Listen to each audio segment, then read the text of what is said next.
Margaret Chase Smith was raised in the small town of Skowhegan, Maine.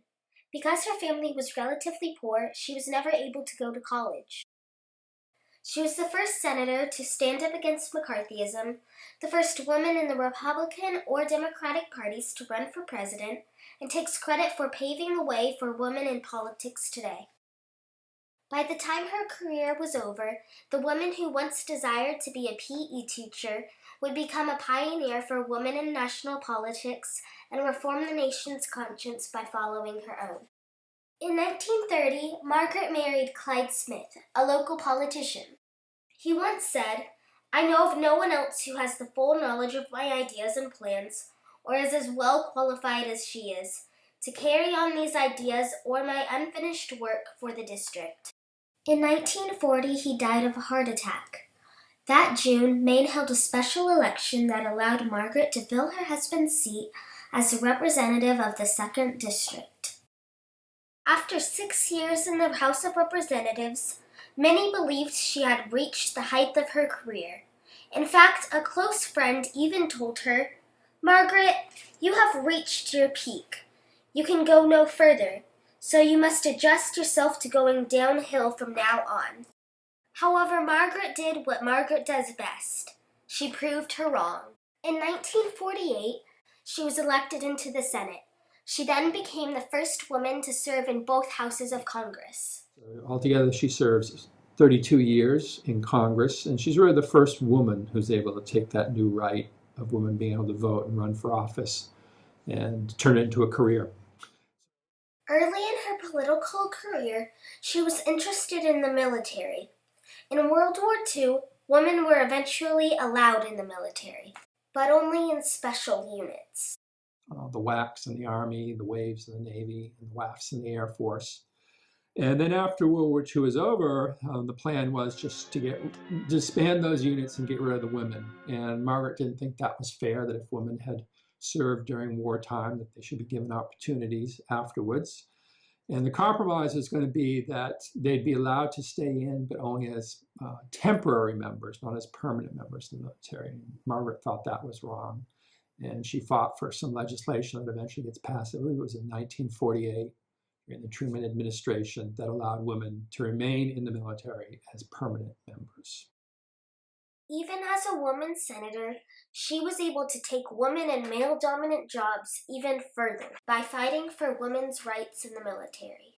During this time, more and more countries had communist governments.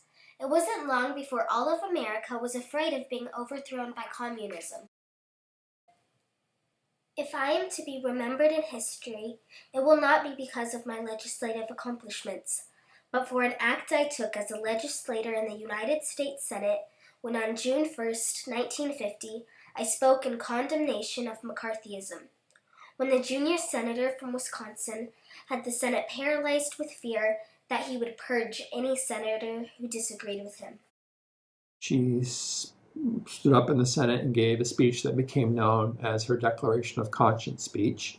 And what she was responding to was what had begun happening in this country beginning in February of 1950 when Senator Joseph McCarthy of Wisconsin had started to go around the country waving pieces of paper saying he had proof that there were communists in our government.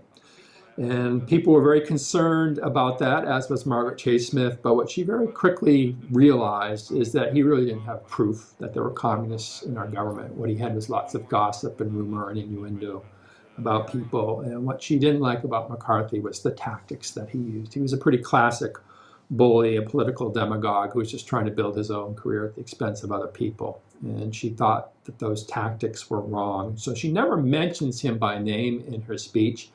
By criticizing the types of tactics that Joe McCarthy was using, it's very clear who she was speaking out against. McCarthy had created an atmosphere of such political fear that people were not only afraid to talk, but they were afraid of whom they might be seen with. The typically defensive, outspoken Senator McCarthy did not say a word after the speech and simply left the Senate floor. This speech was described as the beginning of the end of McCarthy's career. And so for her to stand up and make that speech was very brave.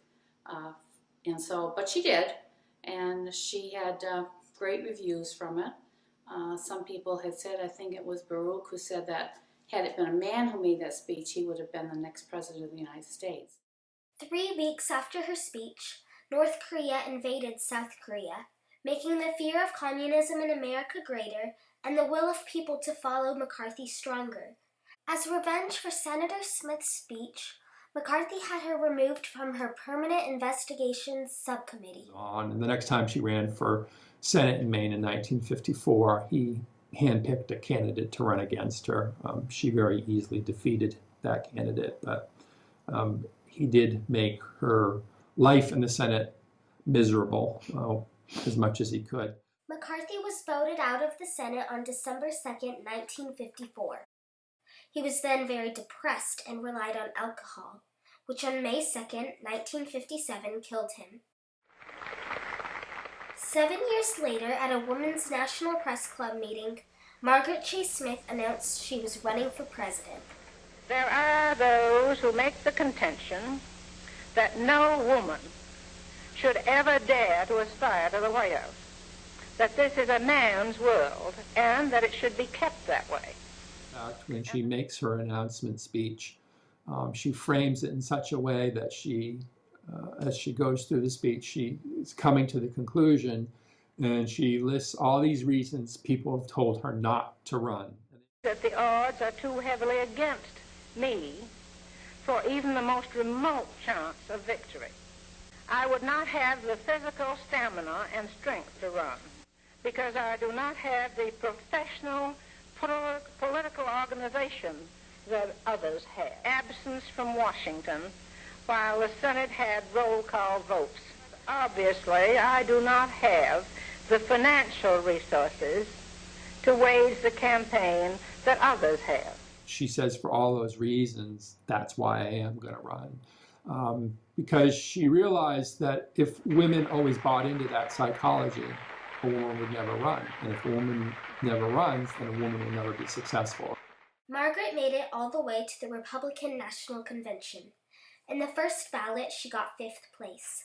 Then on the second ballot, when many of the competitors were forfeiting, Margaret refused to. In the second ballot, she placed 2nd. Because she wanted to be able to say, I came in 2nd. She wanted to lay down that marker for women who came after. Shortly after the Clintons moved into the White House, Hillary Clinton was asked by Parade magazine to write a list of her role models. One of the people she singled out was none other than Margaret Chase Smith. Even if she didn't win, she still inspired many other women thereafter to run for president. Throughout her career, she was a very strong supporter of the space program.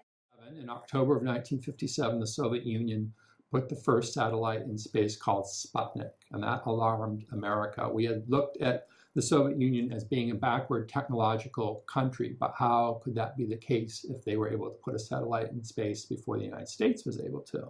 In Congress, what they decided needed to happen was a special committee needed to be formed. It was called the Aeronautical and Space Sciences Committee.